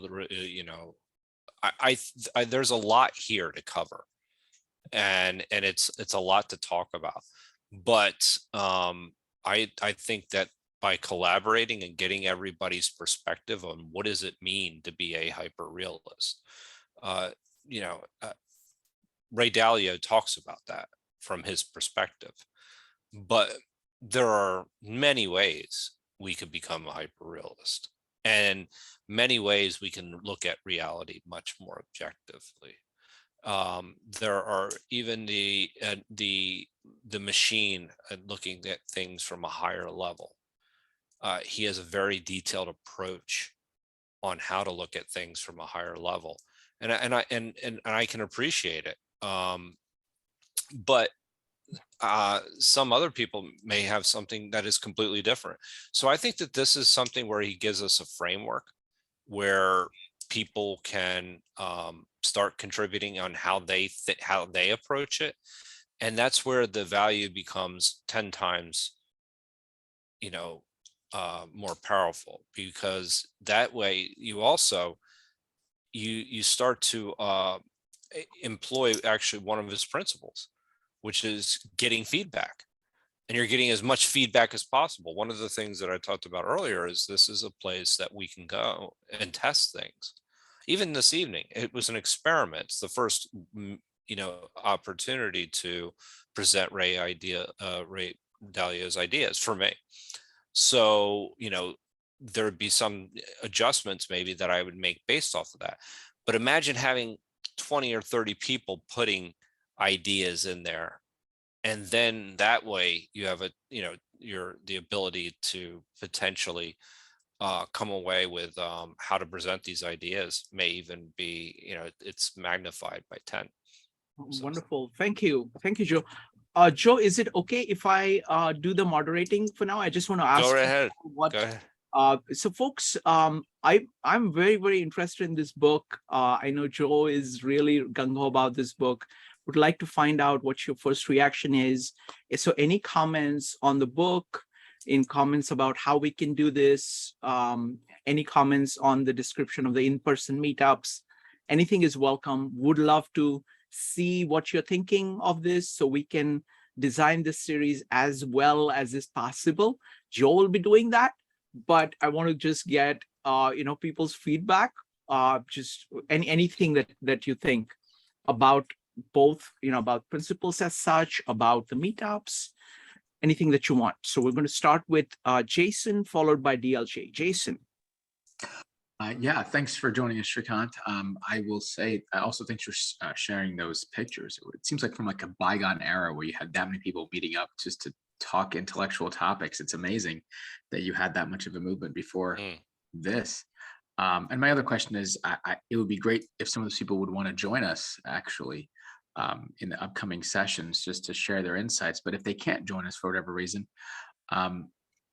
would it be, if you have permission to do so, to share some of the most, at your own discretion, the most profound insights you have from those notebooks? We were talking about wisdom before, but it just dawned on me that is a form of wisdom. It's that collective, the collective thoughts, and what gets distilled in those notebooks is the most concise, succinct, whatever, or impactful thoughts. And we've generated some thoughts here as well, but you have several notebooks, which is amazing, paragraphs and paragraphs full. So it's gonna be a task for someone, either you or Joe or someone else, to go through that. But yeah, that was my first thought, is that it would be so great to have some access to some of those notebooks. Yeah, I mean that, Jason, thank you for that. And I think those things are very, very useful. And while we're doing it, it was really amazing to watch these things. Because you can say, oh, wait a minute, Zach has been working on this, and see, look what he's done, and look, Chase is doing this. And it's really interesting of seeing this multiple perspectives. Our minds are different. This is, Ray Dalio's points in one of the sections, that we are wired differently, and you can see how different people approach each of these things. So I will figure out a way of doing that. I can't give the notebook itself directly because all of, there's so many people involved in it. I don't want to go through the process of doing the permissions and stuff like that, but I would figure out a way of how we can leverage it. But that's a very good idea. Go ahead, Jason. I'll just say one thing. You could obviously also de-identify everything. Nothing has to be tied to anyone's name. I'll figure that out. I mean, I'll discuss it. I'll discuss it with people who actually produced a lot of the content. I can certainly give me. There's the other thing I want to say is that the Principles app is very, very useful because it's like a quick, ready reference, very nicely done. So I would definitely start with that, but I'm going to discuss it with Joe and figure out how we can inject, because that's one of the things, like these meetups that we do don't have that component, online component. So this is the first time we tried doing the online component, and it works so beautifully. So I really want to explore that further. Thank you. Next up is DLJ. Hi there, welcome back. Okay, well, we can apply some of the principles here. So, because you want feedback? Yes, please. Okay, so it depends on what you are thinking of in terms of outcomes. There you go, another principle. And second/third order consequences that you want to achieve from this, right? So if you want people to understand what the book is about, that's one way of doing the presentation, so it's educational, right? If you want it to be to the point where we are applying this in working groups and then moving forward and changing society, then you can have a completely different format to the way you want to do it, right? So you have to kind of work backwards from your outcomes to decide, you know, to what format do I want to do, was going to depend on the outcomes you want to achieve. You know that already, don't need me to tell you. Thank you, DLJ. Anybody else? Any thoughts about principles, the book as a whole, the meetups? Any ideas that you have? Any suggestions?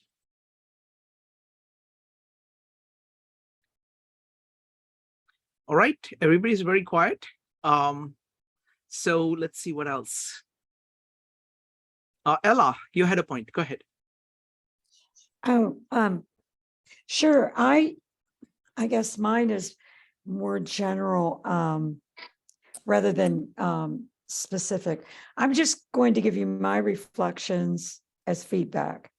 I thought it was very interesting. I didn't know if I would actually, but I thought, well, you know, I'm going to try it. So I joined. Unfortunately, I was a few minutes late, but I got into it right away. And I was pleasantly surprised to see that it was much more in depth than I thought it would be. And I do like looking at things from a systems perspective, from a bird's eye view. And I like the fact that it went wide and it went deep. And I just thought that a number of different areas were covered, as I mentioned prior, from the evolutionary perspective, the Darwinian perspective, the psychological perspective, and a number of ways to interact in groups and be effective, and then ethics. So and then you came, Shrikant, and presented all the ways that it's possible to sort of organize this and exchange our thoughts, and gave concrete examples. And then yeah, this would be great to do in a group if there's some way technologically, as you mentioned, for us to get involved in it. I would be interested in that. Thank you, Ella. Thank you. Let's see. Anybody else wants to comment? Joe. Yeah, I'm trying to go back and forth and trying to think about it, how I would structure it differently. You know, again, this is the first time that we're doing this, and I really kind of just wanted to put the principles up there, talk a little bit, and make it engaging, and see if that would work. You know, can we go back and forth a little bit? Yeah, sure. I mean, what we've found works really well for most of the meetups. We can use the same format. It's very simple. So firstly, there is a moderator, Mr. Joe. Yeah. That's number one. Number two, a bunch of people who are very, very excited about, give me just a second. Okay.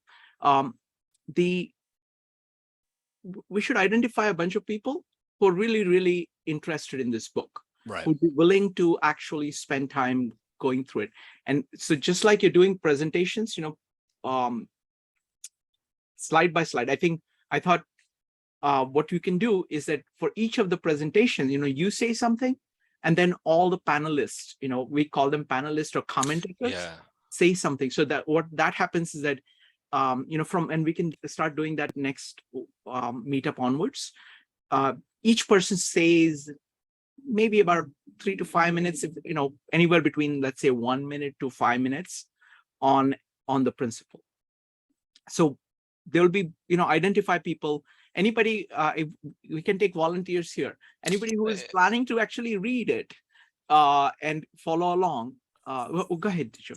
No, I think that that's the approach we took during Jordan Peterson's. Exactly.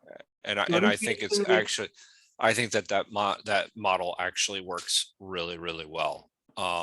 Where you have, 2 or 3 people, because it can be presented. There is a way, but it would be a very long PowerPoint type of presentation for about 20-30 minutes, and then people that doesn't work. comment. That doesn't work. That's hard. No, it has to be Yeah. like principle by principle. So like you had 10 principles, right? And what I can do is, one of the things we can do very easily is I can give you, like, for each of the principles, nice little summaries that I already have them. So I can just give that to you. So you can just go, this is slide number 1, this is slide number 2. You just talk about the slide a little bit and then have other people comment on it, I think. And that what advantage of that is that people who have not read it get a very good overview, very good starting point. And what we have found is that if that is done, all these principles are general principles for life. So even if you have not read that particular thing in this particular book, you have a lot of life experience that you can use to comment on that. So that way it creates the right context for people who are not reading the book as much to participate and contribute. And many times you'll find that some of those people will have really amazing or shattering things to say because of their experience. So I think that would be a way of creating more engagement. I agree. I mean, I think I thought that format worked really. And if you think about it, Jordan Peterson, the way he structures his books are principles, right? They're rules that he has that are, each one's a rule where everybody, and then, gives their feedback as a panel. So it's not totally dissimilar. Wonderful. Let's see. Ella has a point. Ella, go ahead. Yes, Shrikant, I like your idea of just having the summary on the main point and then having feedback to get everyone involved rather than a long presentation, and people may lose interest. And also,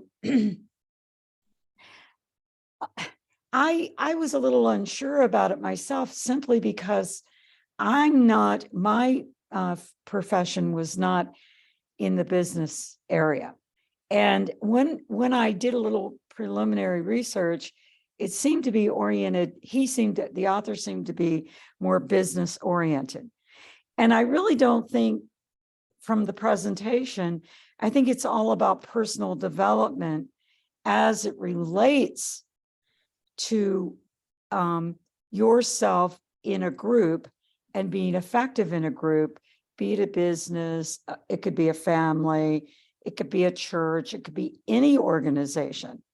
So I'm thinking, if that were somehow inserted into the description of it in general, you may get more participants.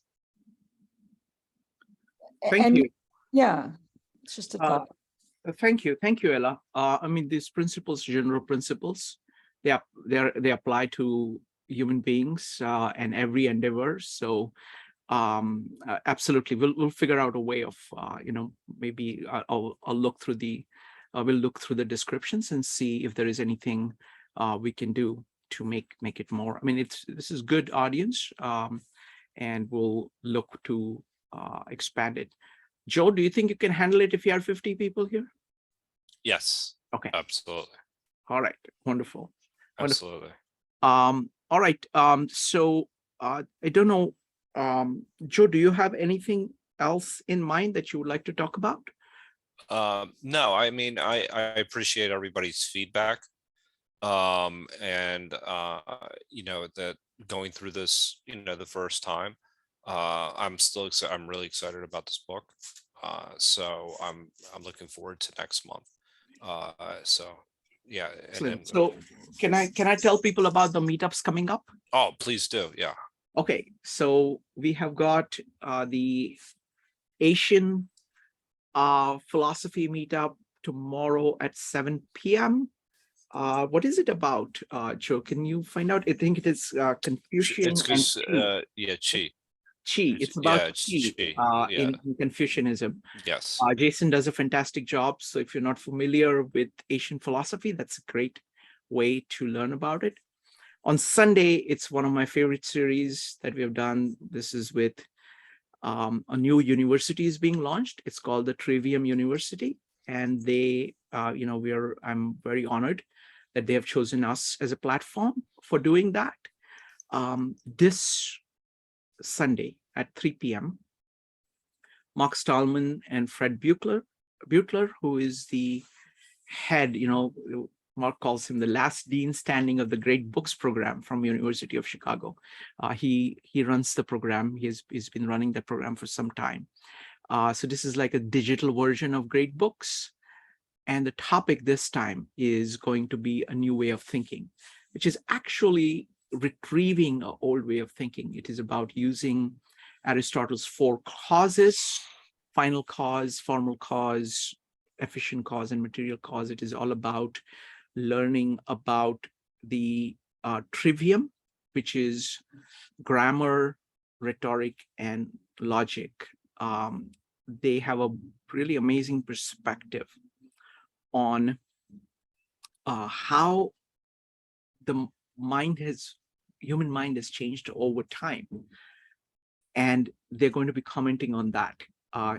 We're also going to be showing a tool called the Tetrad, developed by Marshall McLuhan, which is a very powerful tool. So I don't know how they're going to do all of that in a 1 hour, but that's what they're going to do. So don't miss that. It's going to be really, really special. So that's going to be on Sunday. On Monday, we have Poetry Mondays. We do collaborative poetry. If you've never done that before, I strongly recommend it. Maritza runs it amazingly well. We have a featured poet. I think it is Neruda this time. And then we have a topic for collaboration, which is going to be harmony. We get in small groups and we write poetry together. And we actually make poetry. So that it's actually very, very, it's amazing experience. So don't miss that. On Tuesdays, we do Confucius Analects. We are on book 7. Next, on Wednesday, we're going to have Mike back to do his final installment on the series on improv. On Thursday, we're going through Gospel of John. And I have decided we are actually looking at the farewell discourse of Gospel of John, chapter 13 through 17. But I'm going to make an exception this time, and we're going to go back to the beginning of John 1.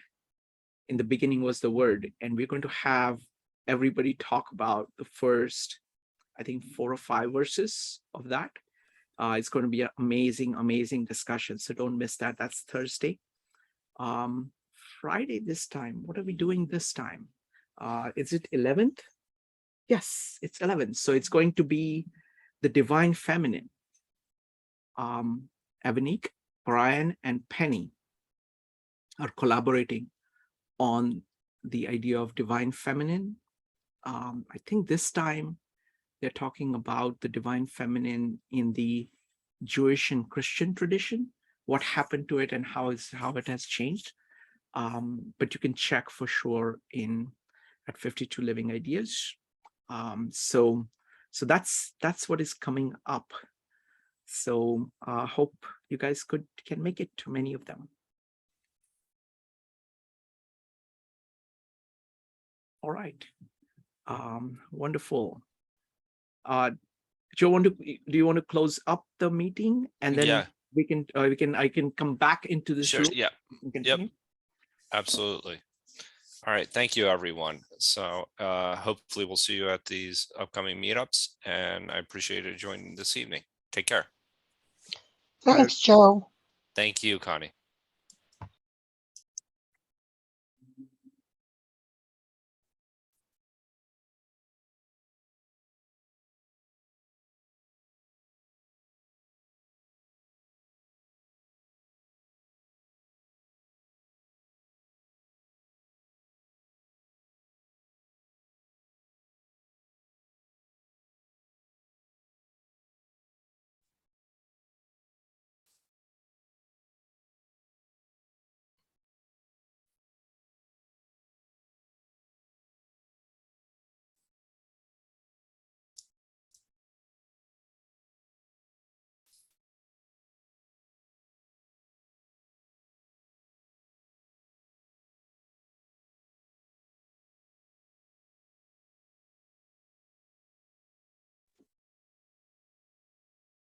Oh, Yeah, Hi.